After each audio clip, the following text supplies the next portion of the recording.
And we are live. Great. Hello, everyone. Faiza, Yousuf here, and good evening. I hope you all are having a wonderful Friday and planning for the weekend.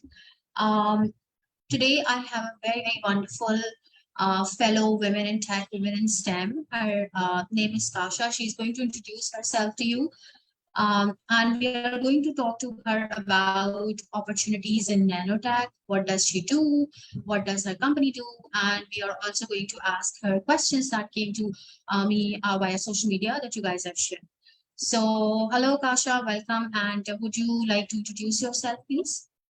Hi, Faiza. Sure. Thank you so much for inviting me here. I'm really, really pleased to be here and sharing my work with you. I'm Katarzyna, or the shorter version of my name is Kasia. I come from Poland, where I work. Let me show you the office that I am here at. You can see that it's quite cloudy in Wrocław in Poland. Wrocław is very, very close to the German border, so I'm living in this side of Poland. And I work as a project manager in Nanores, which is a nanotech company here. And my background is in chemical, biochemical, and materials engineering. I also graduated Nanotech as my bachelor's degree. And after my studies, I decided to switch a little bit and become a biz dev in deep tech. And afterwards, I became the project manager in this company where I lead two projects. One is about diamonds, and the other one is about high and ultra high vacuum sensors. Great, great. Thank you so much for introducing yourself.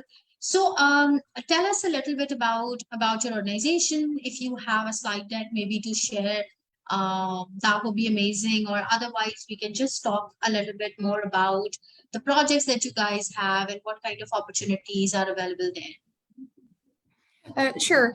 So I can actually share my screen with you and show you a presentation that I prepared. Is it okay? Yeah, absolutely. Go ahead. Okay, perfect. Okay, so here is once more my picture and my title. If you would be interested to connect with me afterwards, you can just scan the QR code and add me on LinkedIn. You can also text me or to ask any further questions after the conversation. I will also show the QR code once more at the end of the presentation. So about the company, it's quite an interesting one. If you just Google nanores.pl, you can see it in the left bottom corner, you will find our website. And we are quite an interesting company because there are three parts of it, three sectors. There is the venture builder, the R&D laboratory, and the R&D leasing. So basically the venture builder is all about startups. Laboratory delivers different orders for customers like Huawei or some universities. And then we have R&D leasing, which helps in purchasing different equipments. So in the venture builder, we have over 50 people currently. It dynamically grows. I think a year ago we were just 25 people, so quite a large growth, maybe even 20. And we want to create solutions tailored for the industry. We're looking for real issues, and we try to develop solutions that can be really implemented in the industry and help in changing the status quo. So we have currently 6 ongoing startup projects. We acquired 40 million euros of funds for these projects, and we are still trying to get more funding for new projects that are coming. We have 5 million euros of investments in the laboratory equipment. And within the company, we also do collaborative PhDs, which means that some of our employees are also PhD students, and they do their thesis based on what they are doing in the company. So when it comes to the projects themselves, we have, for example, Compact X. This is one of the projects, and it's about an X-ray sensor. So basically a sensor that is able to monitor wet to dry phase of material of paper. So it's a sensor for cellulose pulp. And this project is conducted in collaboration with 3M. This company is quite known in Europe. They work with paper, so it's a perfect fit for this project. And here we are already in the testing phase. Then we have Reminisci, and this is a project together with HB Antwerp. Antwerp, you might have heard that this is the capital of diamonds in Europe, and this is the project about diamonds. So it's actually divided in 3 smaller parts. The first part is traceability, the second part is polishing, and then we also do scanning. So this is the one of the projects that I am currently managing.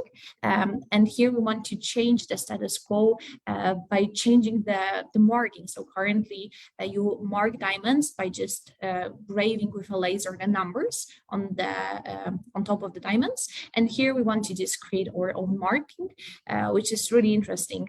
And then we also want to polish concave diamonds. So for example, if you have a heart-shaped diamond and then it's quite hard to polish it in some parts of it, we want to change it. We want to help solve these issues. And then we have vacuum, which is about high and ultra high vacuum sensors. This sensor is much smaller than what is currently being done on the market. And we are as well in the testing phase with 2 companies. One is a Danish company, the second one is a German company, and we are trying to grow. We are trying to find new partners, do new tests, more tests. And actually next month we are going to Warsaw from this project to present our solution on the startup conference, as we've been selected to join the conference as one of the winners. Then we have NanoLens, and this is a project about optical fibers. We did a few pivots in this project because, of course, when you develop a startup idea, sometimes it changes. You find out that it's not the right one. You can't find the market scope. The market interest is not enough. So currently, this project is about spectrometers, and we want to reduce the size of spectrometers and reduce their price. Then we have AberSense, and this is optical system for lasers. So here we can control better where the laser is focused. And then we have White Carbon, which is quite a new project in the company. It's about graphene. Maybe you've heard about graphene. And we were thinking to use it in endoscopes. However, we are still thinking about some other areas like paints, like wheels. So let's see where this project will. Yeah, like what will be the future focus of this project. And we are, of course, constantly trying to find new partners for the products. As I already said, we want to implement the products on the market. So we need real partners from the industry. And thus, we want to create these synergies between science and business. And we want to grow to other areas. So currently, our know-how is in nanotech, in nano producing methods, in different microscopy techniques. So everything that's in a smaller scale. But from this, of course, we can go to different areas. I already told you a little bit about, for example, chemical engineering, so spectroscopy about diamonds, but we want to broaden our scope and we want to open up for example, aerospace, automotive, defense, electronics, photonics, which we are already doing, semiconductors, renewable energies, and nanotech, and more of nanotech, of course. And for example, right now we are applying for funding for 2 new projects. One will be about antibacterial coatings, and the other one is about water quality. Recently, we had this incident here in the area that the water got polluted, and yeah, like it's right now a hot topic in here, and we already found a commercial partner who would like to purchase our solution. So yeah, so a little bit about R&D leasing and about the laboratory. So R&D leasing helps to purchase the equipment. So for example, if you have a startup and you acquired funding, sometimes it's not that easy to just purchase something. You have to first find a few sellers, you have to pick the best one, you have to give reasons why do you want to pick this one or not. Sometimes you have to just lease the equipment. So this is what we are helping with. And then in the laboratory, we do these different analyses. So for example, we can conduct an EDS, elemental composition analysis, with the surface and cross-section studies. We can prototype different structures in optics, photonics, etc.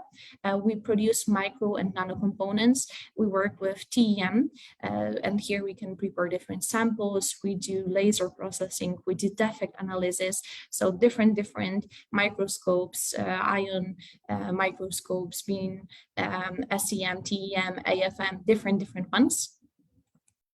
And this is in a nutshell it. So to summarize, Nanores is a venture builder and also an R&D laboratory, and we also help with leasing the equipment, and we're looking for new projects, for new ideas. And that's why I also wanted to talk to you, to introduce myself to you, because we are looking for collaborations with people who have ideas. So if you have an idea, you can just text me, or you can apply via the website.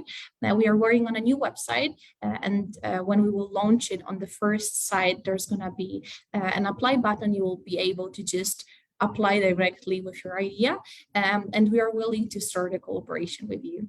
Thank you so much. Thank you so much for sharing this. I think this was really helpful. So a bunch of questions that we already collected. So again, because the audience of our community is mostly in Pakistan and these are women. So can someone from Pakistan reach out with a proposal, or do you guys have like a list of approved countries from where you guys are seeking proposals? Anyone can reach out to us, so Pakistan is more than welcome. I have many friends from Pakistan, so I know how lovely people and how intelligent people from Pakistan are. So there are no boundaries, no limitations. When this person from Pakistan will apply to us, then there are two pathways on how to proceed. Of course, first we have to evaluate the idea, and after we do, then either this person can, for example, decide, okay, I'm going to move out to Poland, and then we're going to create a venture together here, or we can just create a venture both in Pakistan and in Poland, and then try working together on the idea further. Right. Okay, got it. So what's the general procedure for applying for a possible partnership? Do they just need to have an idea or some kind of prototype, or you know, something to show for the work that they want? The more the better, in a nutshell. So if you already have, for example, a patent, an idea, a business model, of course, this will enrich your application. This will give us more to work with. But the idea itself is enough as well. So that's okay. And the procedure is, ideally in a month the website should be ready, so you can just click the apply button and send your idea to us. There will be a form, you will just have to answer a few questions. For now, you can send me an email, or you can reach out to me on LinkedIn, and I will just forward all the information to the right person in the company. Okay. Yes. However, if I could just add here something. Also, we have some job opportunities in here, and if somebody from you, for example, has your own company and needs some nanotech services, then you can also just order something from us, and this you can do by just sending an email. Right, got it. So so what kind of projects or products Nanores is looking for? Anything specific that they're really keen on working on or expanding in that area? So I already said that we are quite open when it comes to the areas we would like to open up, to renewable energies, to automotive, aerospace, more nanotech, more photonics. The more technical, the better. We are not a startup, a software studio. We don't do the software. However, if, for example, you would have an idea about hardware and software, we could do the hardware part, and then you would add your knowledge and do the software. So we could collaborate this way, or find an extra partner, but there has to be the hardware part of your idea. Yeah. Okay, got it. So so a couple of questions about your experience in the field, Kasia. So how did you decide to get into it? Why nanotech? It was quite a random choice. I have to be honest about it. I watched a lot about, I know, Iron Man, and I watched Futurama about the futuristic vision of our planet. And it was mostly about it. I just got super excited about the technology, the opportunities it gives to us. And I was, of course, thinking maybe I should go much more into business, but tech just sounded super cool. And the more I read about different innovations, the more I work with them, the more I talk to different people, it still keeps me excited. It still keeps me going. So I think it was just my passion to pursue this path.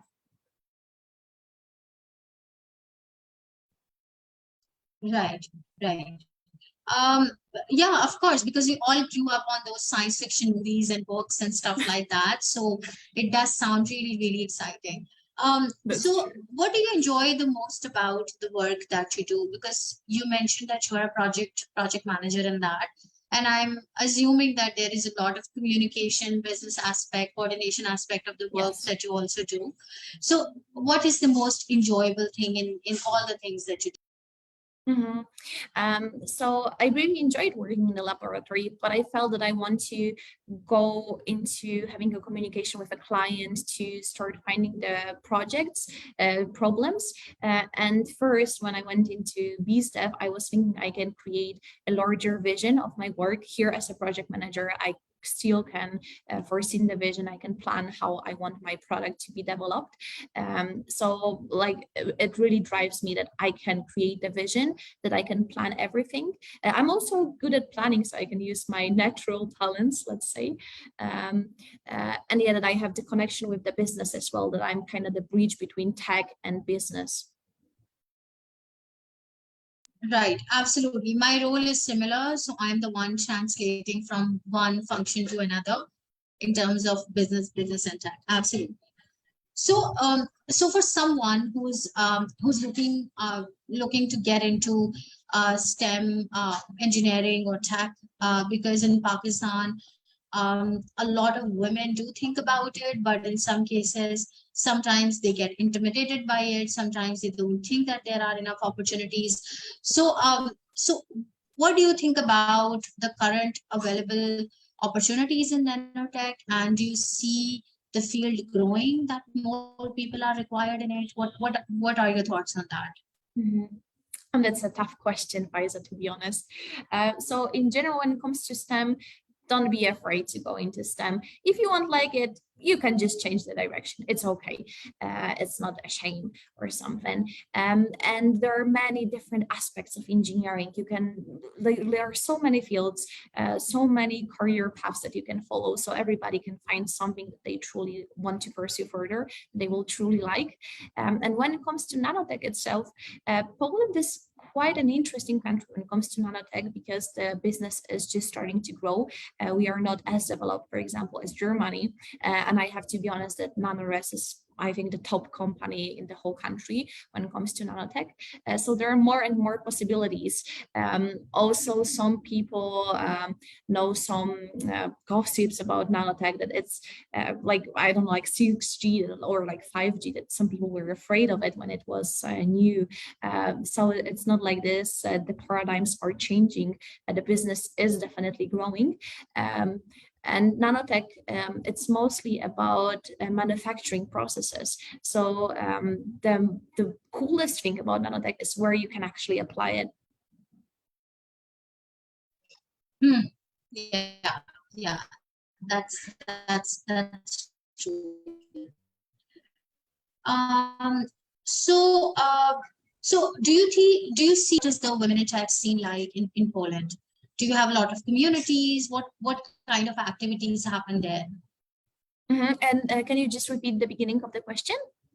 Yeah, so I wanted to know that what kind of communities or activities are around women in tech in Poland. Do you Okay. have a good gender inclusion ratio there? Yeah, so when it comes to gender equality, Poland is one of the top countries in Europe. It might not sound like this because we come from Eastern Europe, and there are quite many stereotypes about this region, but it's definitely not like this when it comes to gender balance. Like, yeah, like women do STEM and they do it quite well. When it comes to women in tech communities, we also have quite a lot of initiatives from kindergarten through primary school to high school and afterwards. So for example, I had a chance to be in such a community myself, and I still am. In 2015, I got my scholarship from Intel, which also offered me a job position. And I got a mentor. We were learning how to program. I mean, I was learning how to program, and they also helped me financially. So this was my first activity when it comes to women in tech. And this community is called Perspektywy Women in Tech. And then, for example, I joined their Leadership Women Academy. We had a training about leadership in a nutshell. It was delivered by McKinsey. They have central leadership workshops. So it was really, really eye-opening, a lot of reflections. And there we also had to do a Tech for Good project. And for example, that's why in my free time, I'm working on digital ecology. I'm working on my own startup that helps to reduce the carbon footprint of the internet, basically. And I'm also in Perspektywy now as a mentor for Ukrainian mentees. Intel, so that the first scholarship that I was taking part in, they open up a program for just Ukrainians. You might have heard about the Ukrainian war, and so many Ukrainian refugees are coming to Poland, so we are trying to help them. And I will be a mentor for one of such girls. And then we also have, for example, conferences from Perspektywy. Perspektywy, I think, is like the leading community here.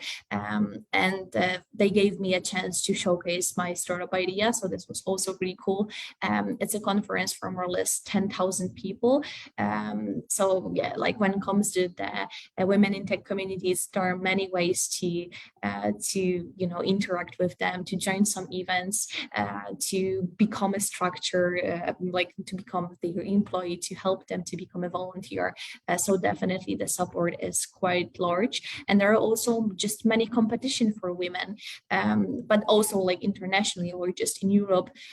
For example, recently I was chosen as a scholar for McKinsey. They had a program for women for the next generation of female leaders. So there are many, many opportunities. That's amazing. That's amazing to know about it, and congratulations on that.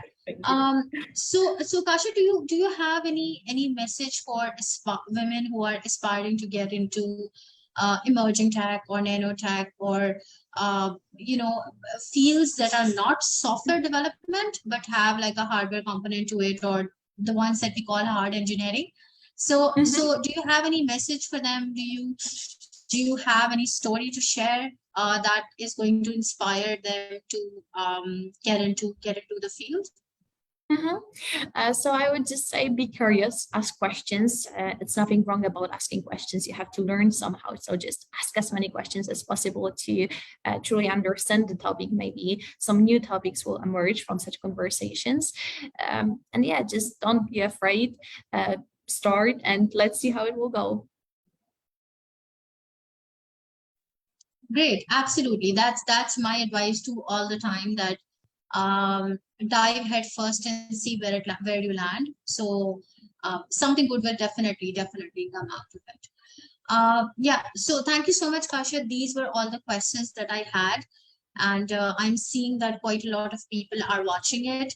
I'm going to share the link of the session with you also, so that you can share it also.